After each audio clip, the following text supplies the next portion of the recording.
સમગ્ર દક્ષિણ ગુજરાતમાં થઈ રહેલા અનાધાર વરસાદને લીધે સર્જાયેલી અતિવૃષ્ટિની સ્થિતિમાં ગાંધીનગરથી સીધા જ કામરેજ પ્રાંત કચેરીઓ આવીને શિક્ષણ રાજ્યમંત્રી અને કામરેજના ધારાસભ્ય શ્રી પ્રફુલ્લ પાનસરિયાએ જિલ્લા વહીવટી તંત્રના અધિકારીઓ સાથે કામરેજ વિધાનસભાના મત વિસ્તાર સહિત શહેર જિલ્લાની સમગ્ર સ્થિતિનો તલસ્પર્શી ચિતાર મેળવ્યો હતો।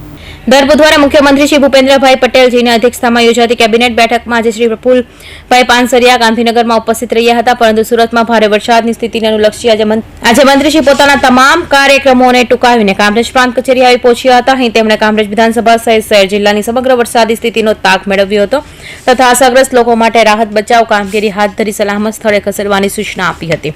તેમણે ફૂડ પેકેટ્સની વ્યવસ્થા સાથે બચાવ રાહત કાર્યો માટે એસઆરપીની ટીમ પણ ફાળવવામાં આવી હોવાની વિગતો આપી કામરેજના વરસાદથી અતિ પ્રભાવિત ગામોમાં રાહત કાર્યો વેગવાન બનાવવા જણાવ્યું હતું। વરસાદી આફતનો ભોગ બનેલા વિસ્તારોમાં તંત્ર, સમાજ સેવા સંસ્થાઓ, સરકાર સૌના સક્રિય સહયોગથી મુશ્કેલી હાલાકી નિવારવાની પ્રતિબદ્ધતા મંત્રીશ્રીએ વ્યક્ત કરી હતી।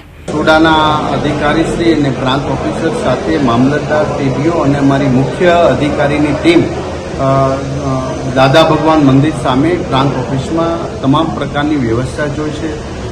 કામરેજના તમામ ગામો અત્યારે કોઈ સંપર્ક વિહોણા નથી, બધા જ સાથે સંપર્ક છે। તમામ તલાટીઓને એની જવાબદારી સોંપવામાં આવી છે। અમારી ટીમ 2 વ્યક્તિ સતત 8-8 કલાકના અંતરે ઇમરજન્સી કંટ્રોલ રૂમમાં અહીંયા જ બેઠા છે અને એનું મોનિટરિંગ મામલતદાર ટીડીઓ અને પ્રાંત ઓફિસર કરી રહ્યા છે।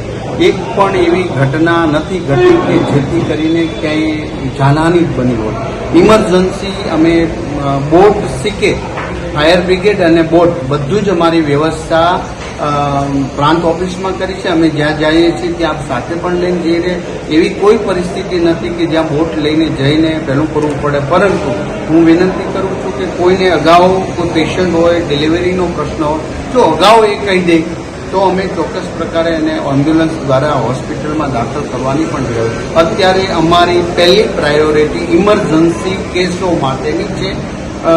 હું વિનંતી કરી રહ્યો છું કે કોઈ ઘરની બહાર ન નીકળે, કારણ કે વરસાદ જે પોકેટમાં પડી રહ્યા છે એ 1 થી 5 ઇંચ સુધીના 2 કલાકમાં સવારે વરસાદ પડ્યો તે સ્વાભાવિક પાણી ઓસરે ત્યાં સુધી આપણે રાહ જોવી જ પડશે।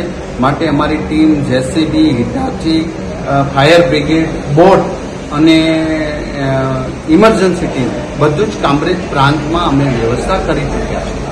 ઉલ્લેખનીય છે કે અતિવૃષ્ટિથી પરિસ્થિતિને પહોંચી વળેલ રાજ્ય સરકાર તમામ જરૂરી પગલાં લેવામાં આવી રહ્યા છે। સુરત જિલ્લા વહીવટીતંત્ર પણ યુદ્ધના ધોરણે કાર્યરત છે।